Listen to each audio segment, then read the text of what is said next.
Seguimos en TV Perú Mundo. En medio de una nueva devaluación del real brasileño, la presidenta de ese país, Dilma Rousseff, nombró al ministro de Hacienda, que tendrá que enfrentar ahora también la caída de las bolsas. Veamos.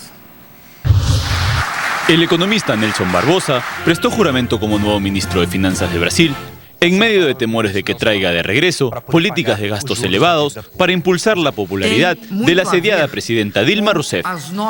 Sin embargo, de inmediato él prometió mantener los esfuerzos fiscales y hacer crecer nuevamente la economía del país en 2016, a pesar de los pronósticos de que estará en recesión un año más. Barbosa dijo a inversionistas extranjeros en una conferencia que Brasil también tratará de reformar el sistema de pensiones. Más tarde durante el día, Rousseff le dijo a Barbosa en una ceremonia en el Palacio Presidencial que él deberá hacer todo lo que sea necesario para que la economía crezca nuevamente. El Banco Central de Brasil pronostica que esta caerá al menos el 3% este año. Cabe resaltar que una falta de confianza en Barbosa ocasionó que la Bolsa de Valores de Sao Paulo perdiera 1,62%. La presidenta Dilma Rousseff nombró a Nelson Barbosa para reemplazar al ortodoxo Joaquín Levy, quien abandonó el gobierno en medio de los desacuerdos respecto a los recortes del presupuesto 2016. El nuevo ministro Barbosa, un cercano aliado de Rousseff, discrepó de Levy sobre la profundidad de los recortes fiscales, con los que el jefe de las finanzas públicas buscaba recuperar la confianza de los inversores en una economía que pasa por su peor recesión en un cuarto de siglo. Enfrentada a la amenaza de un juicio político, Dilma Rousseff frenó los esfuerzos de Levy para tener finanzas más austeras, en la más reciente señal de que podría abandonar políticas amigables con los mercados para ganar apoyo de sus aliados de izquierda en el Congreso. A Barbosa se le considera un economista de izquierda de la misma línea que la presidenta, y su nombramiento podría interpretarse como un regreso a las políticas a las que se culpa por llevar a la economía a una recesión. Muy bien, cambios pues en la política económica brasilera, es un cambio distinto, ¿no? ¿Realmente le va a dar frutos? ¿Tú crees que va a poder mejorar? ¿Cómo crees? Parte del problema es que el cambio fundamental era el ajuste fiscal, o sea, tratar de aumentar los ingresos fiscales, aumentando impuestos o de alguna otra manera aumentando la recaudación y simultáneamente reducir el gasto. ¿Ya? Eso suele tener efecto recesivo y además efecto recesivo en un contexto en el cual la política monetaria no ayuda, porque tú podrías contrarrestar el efecto recesivo de una política de ajuste fiscal con una política monetaria expansiva, emitir moneda. Pero como la inflación es alta, la política monetaria es restrictiva, más bien están tratando de elevar tasas, como lo que acaba de hacer Estados Unidos, para restringir la oferta monetaria. Entonces, en ese contexto, la recesión pues, se ha venido prolongando más de lo esperado inicialmente, pero el problema de Levy no era tanto con la presidenta como con el Congreso, porque finalmente el ajuste fiscal lo tiene que aprobar el Congreso, igual que acá el Congreso aprueba el presupuesto, y el Congreso no solo no había aprobado el presupuesto, si mal no recuerdo, sino que además parte del Congreso está apoyando un juicio político contra la presidenta Dilma Rousseff, y otra parte del Congreso está apoyando un juicio político, si no me equivoco, o en todo caso un desafuero contra el presidente de la Cámara. O sea, en este momento Rousseff necesita recomponer alianzas en el Congreso para evitar el juicio político en su contra, o por lo menos para evitar que termine con su destitución del cargo, y además para que le aprueben el presupuesto. Y Levy no parecía ser la carta adecuada para eso. Era el ministro que, digamos, apaciguaba a los inversionistas, pero no es el ministro que podía lograrle mayorías en el Congreso. Barbosa es un ministro más político que ha empezado diciendo que los objetivos fiscales siguen siendo los mismos, pero muchos tienen dudas de que realmente haga todo lo necesario para lograrlos, los objetivos de superávit fiscal, y de cualquier manera probablemente intente lograrlo más por el lado de impuestos y sobre todo impuestos a sectores de altos ingresos, aunque en Brasil la presión tributaria es alta, y menos por recortes de gasto que pueden afectar, claro, sectores pobres de la población. Claro, además el año que viene es año de Olimpiadas, ¿no? También además, en Brasil. no sé si bueno o malo, y si van a haber también presiones al gobierno, van a aprovechar, así como aprovecharon el Mundial, para poder dar a conocer algún programa que no les guste o un recorte pues, que se quiera hacer. O sea, yo creo que Dilma Rousseff va a tener que tener muchísimo cuidado con cualquier medida que se pueda dar en los próximos meses. Sí, a ver, las Olimpiadas tienen un efecto doble. Por un lado, en el caso de los mundiales de fútbol, se había hecho estudios que indicaban que un mundial de fútbol le añadía medio punto porcentual al crecimiento del país. El Mundial de Brasil no logró ese efecto. ¿Por qué supuestamente lograba ese efecto? Por aumento de turismo, por gasto público, infraestructura, estadios, carreteras. Bueno, el de Brasil no parece haber logrado ese efecto. No he visto estudios respecto a las Olimpiadas, pero en principio deberían ayudar, aunque sea marginalmente, al crecimiento. Las Olimpiadas son un problema por dos razones. Primero, por temas de seguridad. Se convierte en un blanco blando, como se dice en jerga de seguridad, para posibles acciones terroristas.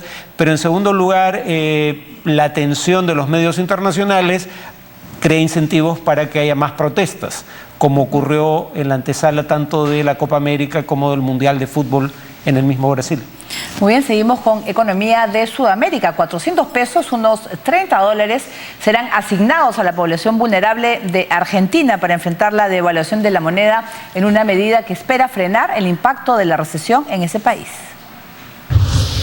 El presidente de Argentina, Mauricio Macri, anunció que su gobierno pagará una ayuda extraordinaria de 400 pesos equivalentes a $31 para los beneficiarios de la asignación universal por hijo y los jubilados que cobran el haber mínimo.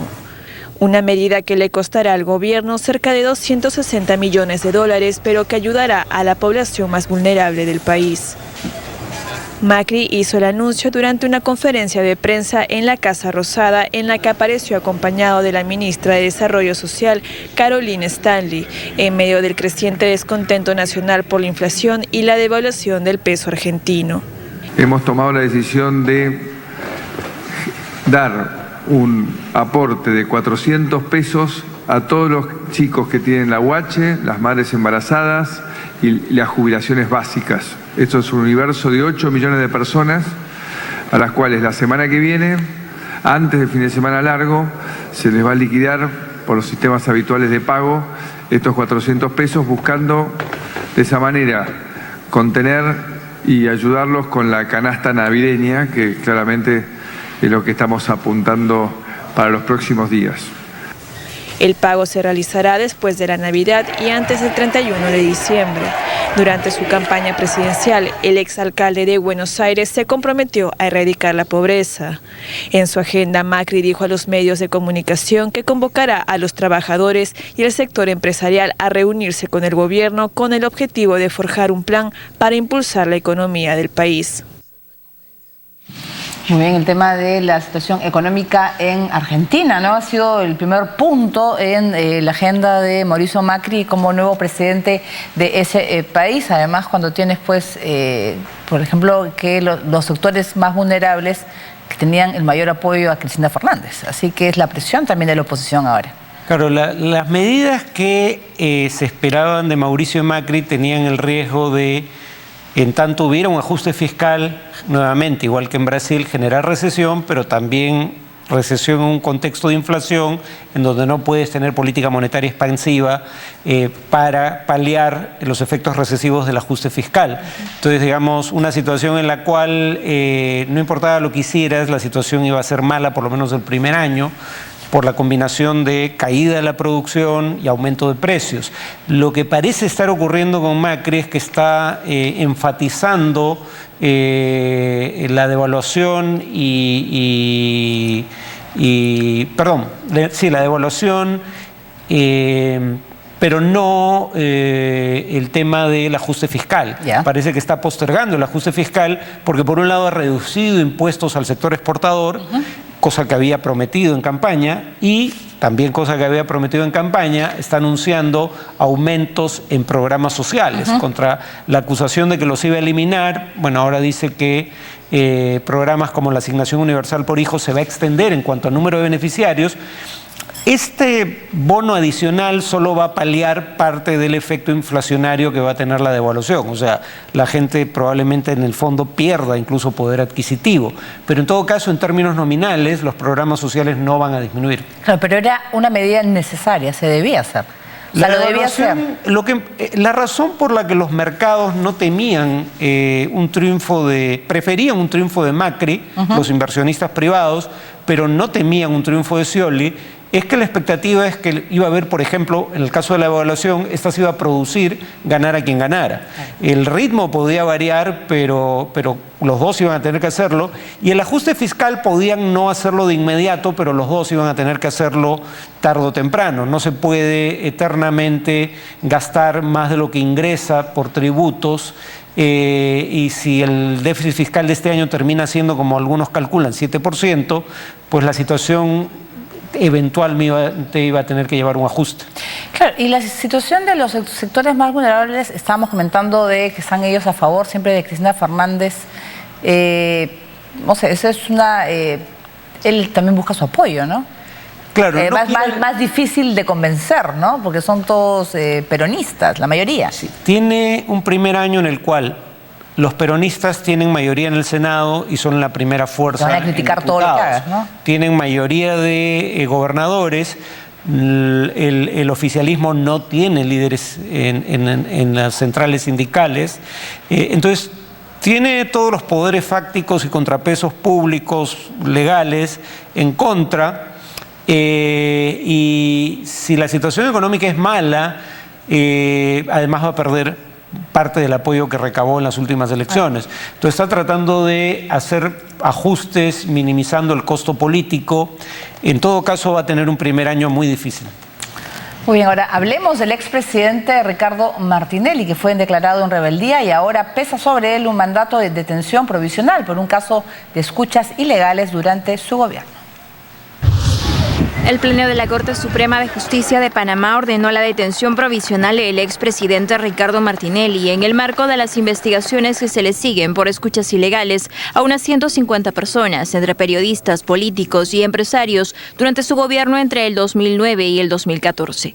Martinelli, que se exilió hace un año en Estados Unidos, se negó a acudir a esta maratónica sesión que duró casi 8 horas, por lo que el fiscal de la causa, el magistrado Harry Díaz, decidió autorizar la aprehensión de Martinelli, tal como había requerido la Fiscalía, por los delitos contra la inviolabilidad del secreto, derecho a la intimidad y contra la administración pública. Yo creo que es una buena manera de empezar a que en este país no solamente expresidente, en este caso Martinelli, sino también ministros, diputados y todos aquellos que pisoteen la dignidad del pueblo panameño tienen que pagar ante la justicia sus actuaciones. Ya está bueno de tanta impunidad como la que nosotros venimos viviendo por décadas en este país. La esposa de Martinelli, una de sus más férreas defensoras, denunció la persecución política que en teoría acecha al ex jefe de gobierno. Lo que estamos hablando hoy son correos electrónicos. Un testigo que no ha presentado indagatoria y que está ausente y no está en Panamá. En eso se basa este proceso. Quien también se pronunció al respecto fue Carlos Carrillo, abogado de Martinelli, que lamentó que la orden de detención contra su defendido se dé sin siquiera haberle notificado los cargos.